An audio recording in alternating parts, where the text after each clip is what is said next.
Olá, estamos aqui para mais uma entrevista nesta semana em que o SBT News celebra o Dia Internacional da Mulher e hoje eu vou conversar com a Luana Genoa, ela que é idealizadora do Instituto Identidade do Brasil. Luana, muito obrigada por sua participação aqui no SBT e eu começo te perguntando quando que na sua história que você descobriu e, digamos assim, né, caiu a ficha de que você era uma mulher preta e o que que isso representou, já que sabemos o que isso implica aqui no Brasil, principalmente. Claro, Carla, um prazer estar aqui com você. E para mim, essa ficha virou especialmente quando eu tinha 18 anos. Na época, eu era modelo de passarela e um agente de modelos disse para mim: Você é muito bonita, mas você tem um problema, você é negra. E isso abriu para mim uma série de questionamentos, né? Enfim, que colocavam em perspectiva o fato de ser negra como um problema.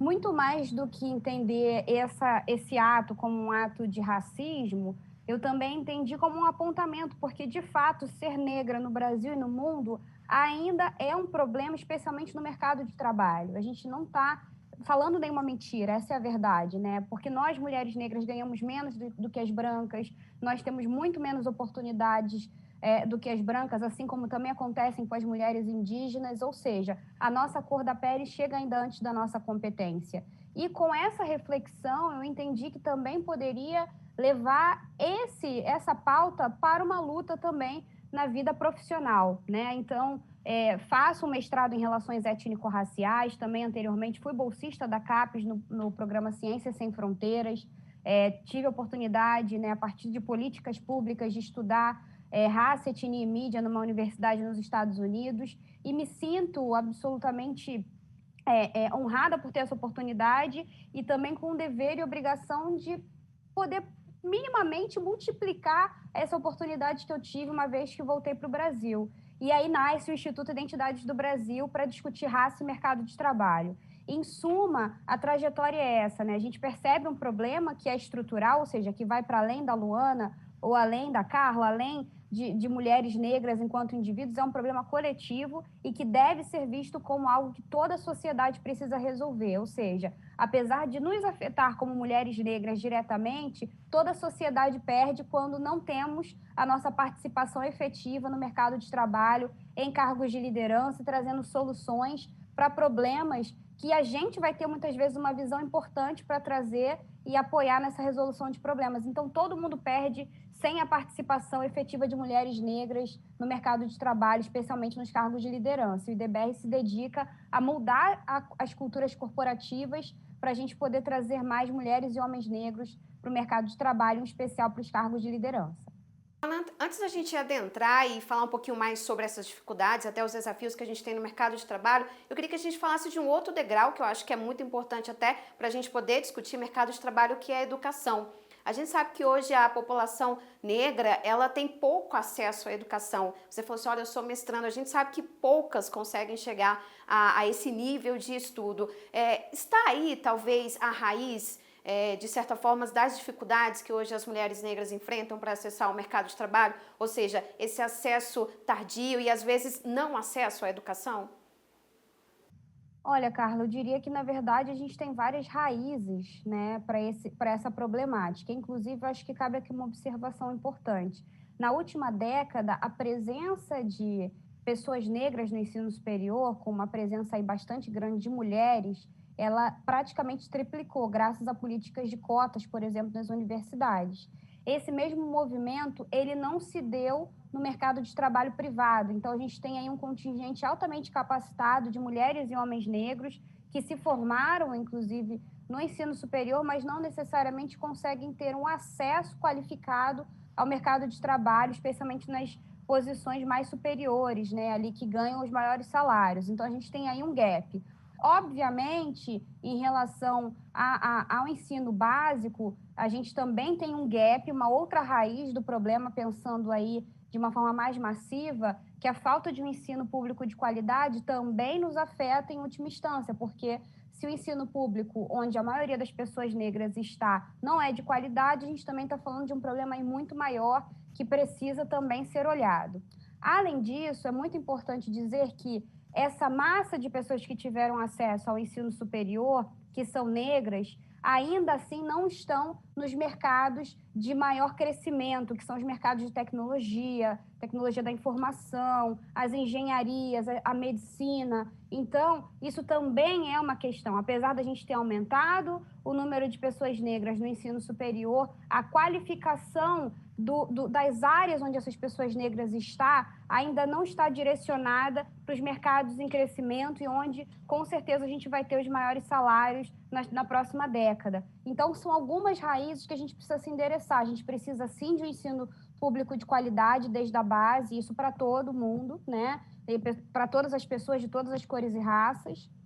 A gente precisa de mais oportunidades de políticas públicas para estimular mais pessoas negras a estarem no ensino superior e também um maior incentivo, inclusive, dessas políticas públicas para que mais dessas pessoas negras também possam descobrir o seu espaço dentro de profissões que estão em crescimento nesse momento, especialmente aquelas da tecnologia da informação. Então, são algumas questões que a gente pode pensar para conseguir resolver esse problema de oportunidade no futuro próximo. E como é que a gente elenca, né, esses desafios que o mercado de trabalho impõe à população negra e principalmente às mulheres? Como é que a gente ultrapassa essas barreiras? De onde que vem essa discussão? É a mentalidade da empresa que precisa mudar? Por onde que a gente começa, Luana?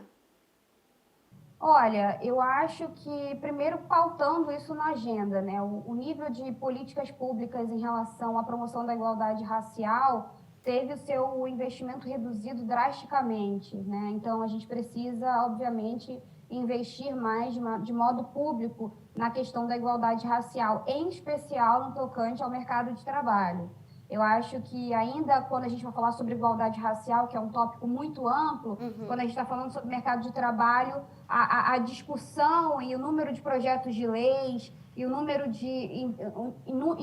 o investimento dado a esse tópico ainda é muito baixo perto daquilo que a gente poderia fazer. Então, eu diria que, de maneira bastante urgente, mais políticas públicas, mais projetos de lei, olhando raça e mercado de trabalho. Isso é absolutamente urgente e necessário para a gente causar uma mudança estrutural, né, olhando aí a longo prazo. Em relação às empresas, elas que não necessariamente têm tanto vínculo com a esfera pública e podem fazer mudanças mais ágeis, Sim. é super possível fazer programas de promoção e de retenção de pessoas negras no mercado de trabalho. Muitas pessoas negras já estão dentro do mercado de trabalho privado, o que falta é oportunidade de crescimento.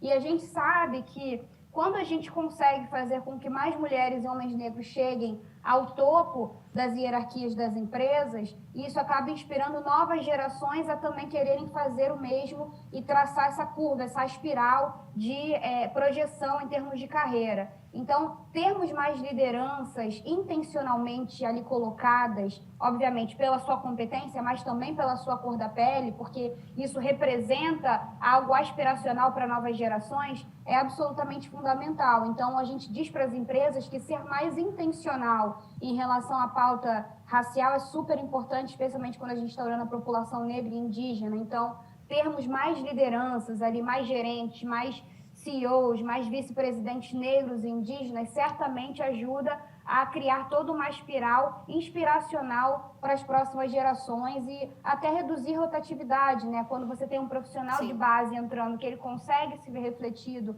nas estruturas, a tendência é que ele fique mais tempo, porque ele consegue se ver projetado nessa estrutura, se ver crescendo nessa estrutura, se ver sendo útil nessa estrutura. Então, as empresas conseguem já criar, as empresas privadas, mudanças de mais curto prazo. Então, a gente estimula o setor privado a fazer essa parte. Por quê? Porque a gente consegue mudanças mais rápidas, né? Enquanto, obviamente, o setor público pode fazer mudanças mais a longo prazo que vão conseguir atingir um número maior de pessoas. Então, políticas públicas, projetos de leis para ver a pauta antirracista, absolutamente fundamental, e nas empresas, políticas intencionais visando promoção e contratação de profissionais negros e treinamento são absolutamente fundamentais para a gente mudar essa perspectiva a curto, médio e longo prazo. E agora uma demanda também dessas políticas, só voltando à questão das empresas privadas, né, de um aprofundamento da criação dessas políticas intencionistas, como você está falando, porque a gente percebe ao longo dos últimos anos, é claro que a gente está muito longe ainda,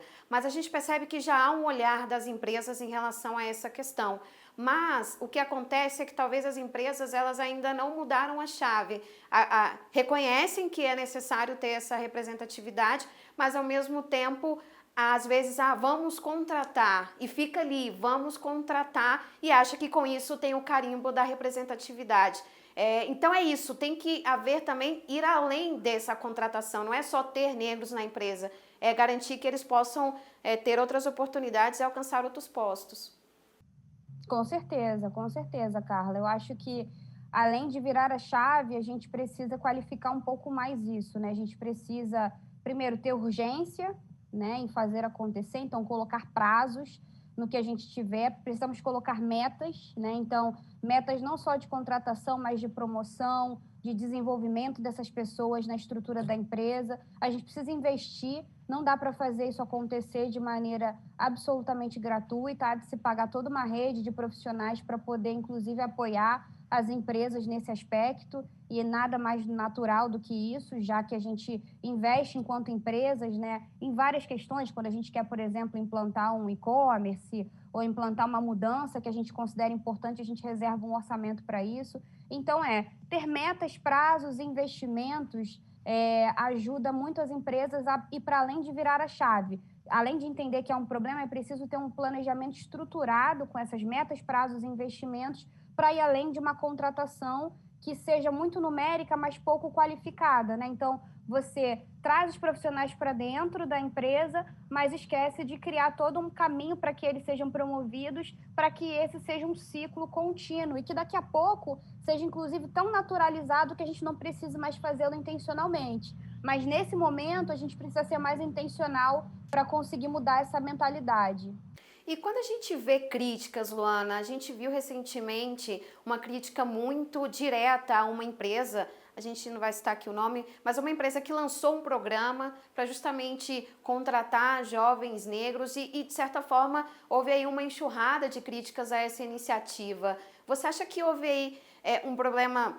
Qual foi o problema dessa situação? Por que tantas críticas? Isso, de certa forma, reflete o problema máximo que a gente tem, que é o racismo? Olha, Carla, com certeza temos um problema de racismo estrutural, mas eu diria que a gente também tem um problema que é de uma falta de uma educação antirracista para a população, né? Muitas pessoas, inclusive pessoas negras, muitas vezes desconhecem a possibilidade de ter acesso a um programa de cotas e que isso é nosso direito, sim, né? Então, muitas pessoas transgrediram o conceito de ações afirmativas para achar que isso as fazia menos capazes, enfim, não tem nada a ver com incapacidade intelectual, tem a ver com o equilíbrio de oportunidades, né? Então, quando você tem um programa que é intencionalmente voltado para recrutar profissionais negros, é porque ele entendeu que nos últimos 10, 15 anos, só profissionais brancos tinham acesso a esse tipo de oportunidade. Então, quando eu trago um programa intencional, ele não descaracterizando a capacidade técnica de uma pessoa. Pelo contrário, ele quer justamente chamar profissionais que tenham essa capacitação técnica, mas que não necessariamente têm o perfil que aquela empresa tem contratado, que em geral é um perfil branco, né? Então, é uma soma de competência com a questão racial e não é uma desqualificação da competência. E é por isso que a gente precisa pautar a questão racial na educação do país, porque quando a gente entende que a gente ainda sofre as consequências de quase 400 anos de escravidão do Brasil, né, e não é por acaso que a gente transita por aí e vê mais pessoas em situação de mendicância, nas ruas pedindo dinheiro, que são negras, não é porque essas pessoas querem, é porque elas não tiveram oportunidades de ascender, muitas vezes por conta da sua cor da pele. Uhum. E isso ainda é consequência da escravidão que a gente teve numa história super recente do Brasil. Então, para equalizar isso, é por isso que existem programas de contratação direcionados a essa população e a gente precisa entender isso como um direito nosso e parte de uma formatação para corrigir uma desigualdade que vem se estendendo do passado ainda no presente. E aí é super importante que toda a população tenha uma educação antirracista para entender isso e, a partir desse entendimento, consiga também apoiar essas ações. Então, acho que uma educação antirracista poderia fazer diferença. Então, várias campanhas feitas aí em rede nacional, inclusive com SBT e outros canais, para a gente poder educar a população nesse sentido. Sim, e agora eu queria que a gente falasse A gente sabe que o número ainda é pequeno, mas a gente consegue chegar, né? E quando a gente chega, a gente ocupa o espaço ali, quando a gente tem essa oportunidade. Mas eu queria que você falasse dos desafios que essas pessoas também enfrentam a partir do momento em que elas alcançam esses postos mais altos. As pessoas negras, especificamente as mulheres. Sim, especialmente mulheres negras, quando a gente alcança determinados postos aí de poder e influência, a gente se encontra muito sozinha, né? Então, é necessário se conectar em rede, é necessário procurar apoio psicológico, é necessário ter mentores ali, pessoas que possam te apoiar em tomadas de decisão. Eu acho que, principalmente, eu acho que se eu tivesse que trazer alguma coisa crucial para outras mulheres negras em posições de liderança, é não fique só, porque quando a gente está pautando um caminho, né, trilhando um caminho, e que a gente não tem outras pessoas, muitas vezes da nossa família, que trilharam um caminho parecido, né, semelhante, a gente se sente muito sozinho, sem saber para onde ir. Então, não estar só nesse momento e procurar redes de apoio, seja familiares, psicológicas e de outros profissionais, é fundamental para a gente conseguir furar barreiras e bolhas, né? Escrever novos capítulos da história que nunca antes foram escritos pelas nossas antepassadas, né? Ou muitas vezes não foram escritos da mesma maneira, né? Mas com muito, obviamente, muito protagonismo, muita resistência, muita luta, mas não dentro de um mundo corporativo. Então, a gente dialoga muito com outras mulheres, especialmente mulheres negras, que ficam exatamente pensando em como transgredir algo que elas não conhecem. Então, essa conexão com e entre outras mulheres e com aliadas e aliados é fundamental para que a gente possa juntos escrever as páginas de uma nova história. Então, procurar redes profissionais, redes de apoio psicológico é fundamental para conseguir pavimentar novos caminhos. Eu sei que a gente está falando de mercado de trabalho, eu queria que a gente avançasse só um pouquinho em relação a um outro tema que é relacionado à violência. A gente sabe que hoje a população negra é a que mais morre, principalmente os nossos jovens, mas a gente sabe que as mulheres, quando a gente vai olhar estatísticas especificamente de mulheres, as mulheres negras voltam a estar aí destacando nessas estatísticas de forma negativa. Como é que a gente combate a violência contra a mulher negra no país que mais mata a população negra? Com certeza, acho que os dados que você trouxe agora são fundamentais, né? A cada 23 minutos um jovem negro é assassinado, especialmente um jovem negro de periferia. A gente está falando de um período de pandemia onde os índices de violência doméstica aumentaram consistentemente. Quando a gente vai qualificar um pouco mais esses dados, a gente percebe o quanto as mulheres negras e periféricas também estão ainda mais à margem quando a gente está falando desses números. Então, é super importante, primeiramente, a gente pautar e reconhecer a violência, né, como algo que sem a gente resolver, a gente não avança. Eu acho que a gente ainda está muito no país que relativiza a violência e que acha que ok, a gente ignora esse quadro e a gente precisa primeiro reconhecer e construir políticas públicas para poder falar sobre desarmamento, sobre política antidrogas, sobre uma série de questões que ainda precisam ser revisadas se a gente quiser avançar de modo estrutural, né? Não dá para a gente conseguir avançar no combate à violência incentivando armas, por exemplo. Não há como a gente avançar no combate à violência sem ter políticas públicas que deem acesso aos jovens, né, desde da sua infância, a se pensarem dentro do mercado de trabalho e não se pensarem fora, porque acreditam que não têm oportunidades. Então, o combate à violência não é um caminho unilateral, né, no sentido de você só olhar para um lado. Tem várias questões envolvidas. Tem a ver com a melhora da educação, tem a ver com a melhora do acesso ao emprego, com o combate à política do armamento em massa. Então, tem uma série de questões envolvidas que são absolutamente fundamentais para o nosso progresso como país. E que também passa pelo debate da violência policial, né, Luana? A gente sabe que boa parte desses jovens que morrem acabam sendo mortos pelas mãos dos policiais.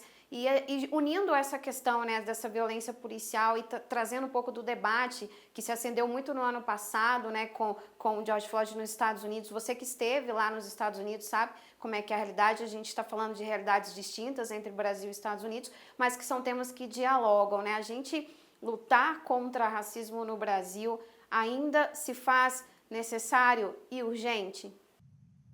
Com certeza, é absolutamente necessário e urgente, né? Acho que a gente precisa cada vez mais colocar a luta e a pauta antirracista, né, absolutamente no calendário do país, para além de casos notórios e muito trágicos, como o que aconteceu com o João Alberto aqui no Brasil e tantos outros casos, né, que são para além de estatísticas, são histórias que foram rompidas, são possíveis presidentes que o Brasil perdeu, são líderes que o Brasil perdeu, e a gente não pode esquecer isso, né, que para além das estatísticas, há nomes envolvidos, há sonhos que poderiam ser construídos em prol ali, tanto do indivíduo quanto do coletivo.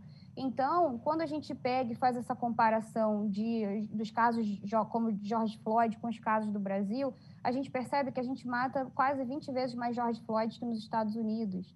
E aí a gente muitas vezes fica absolutamente surpreso com o que acontece lá, mas aqui acontece muito e muito mais. E não é que não haja a mesma manifestação, há manifestações, mas elas não necessariamente têm a mesma cobertura midiática ou causam o mesmo impacto do que quando isso vem de fora. Então, o que a gente precisa é colocar a igualdade racial na pauta ao longo do ano, né? Especialmente quando a gente está falando aí de empresas que consigam aí dar mais oportunidades de entrada e crescimento para profissionais negros, que façam pelo menos a sua parte, né, nesse quesito, e que a gente cobre, obviamente, da esfera pública, fazer também a sua parte no que tange outros aspectos, como da saúde, da educação, de prover mais canais de denúncia, de fazer mais campanhas antirracistas para que a gente possa lutar contra algo estrutural, para além, obviamente, do combate ao que já aconteceu, né? A gente precisa também trabalhar num caráter preventivo, no sentido de falar mais sobre toda essa luta antirracista para que a gente possa até mesmo reduzir os crimes de ódio em relação à pauta racista e também que a gente possa criar mais políticas de ações afirmativas para as empresas terem mais profissionais negros ao longo aí da próxima década. Luana, vamos falar sobre o Instituto, como é que ele hoje ele trabalha, a gente já tem ele há quase 5 anos de criação, eu queria que você falasse desse projeto.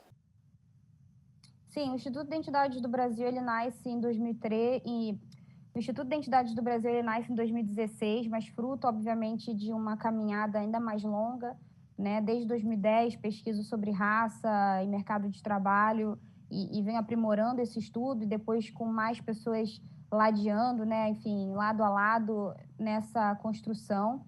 O Instituto hoje ele é composto por 3 pilares, que são empregabilidade, educação e engajamento. É um grande ecossistema aí para quem quer apoiar a aceleração da pauta antirracista, especialmente no mundo corporativo. A gente costuma dizer que a gente tem como lema que mais do que dizer não ao racismo, a gente diz sim à igualdade racial, ou seja, a gente diz sim a ações intencionais que visem a apoiar a aceleração dessa temática. Então, a gente, especialmente no pilar de empregabilidade, desenvolveu o selo Sim à Igualdade Racial, que propõe para as empresas uma jornada de ações que elas podem cumprir ao longo dos anos para qualificar a pauta antirracista através de uma série de atividades que ela pode desenvolver, como ter um censo para medir quantas pessoas negras tem na sua empresa, para poder refinar mais o discurso dos seus líderes em relação à pauta antirracista, letrando eles e elas sobre o que é raça, o que é etnia, o que isso impacta nos negócios e necessariamente treinando gerências, o atendimento a evitar e prevenir casos aí de racismo e até crises institucionais por conta disso. Então, são uma série de atividades que a gente dá apoio às empresas para que elas desenvolvam para consumar esse compromisso antirracista para além de uma vontade, né? Para, de fato, colocar na pauta da empresa ao longo do ano esse compromisso através de várias atividades desenvolvidas por diversas áreas. E aí a gente tem um pilar de educação que conecta profissionais negros e bolsas de estudos e um pilar de engajamento, onde a gente promove eventos e campanhas ao longo do ano para falar com a sociedade a respeito dessa pauta antirracista. A gente tem o Prêmio Sim à Igualdade Racial, que acontece no Facebook, também num canal, e a gente dissemina isso para milhões de pessoas ao longo do ano, onde a gente mapeia e reconhece pessoas que já atuam em prol da igualdade racial, e a gente faz também um fórum, que se chama Fórum Sim à Igualdade Racial, para conectar profissionais e empresas. Então, é todo um ecossistema que visa engajar a sociedade, trazer mais oportunidades de educação para a população negra e mudar a cultura corporativa das empresas, implementando aí jornadas de ações pela pauta antirracista e fazendo com que as empresas tenham um envolvimento gradativo e contínuo em relação a isso.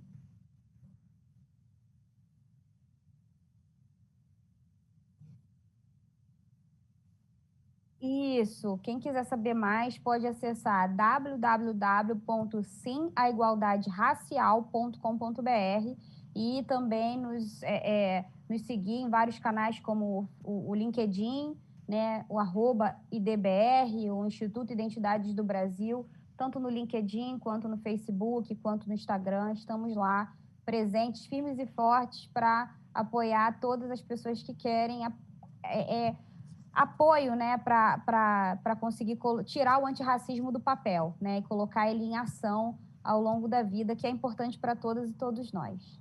Luana, sem dúvida a gente ficaria aqui ainda por um bom tempo, mas eu gostaria de te agradecer pela participação aqui no SBT. Muito obrigada pela entrevista.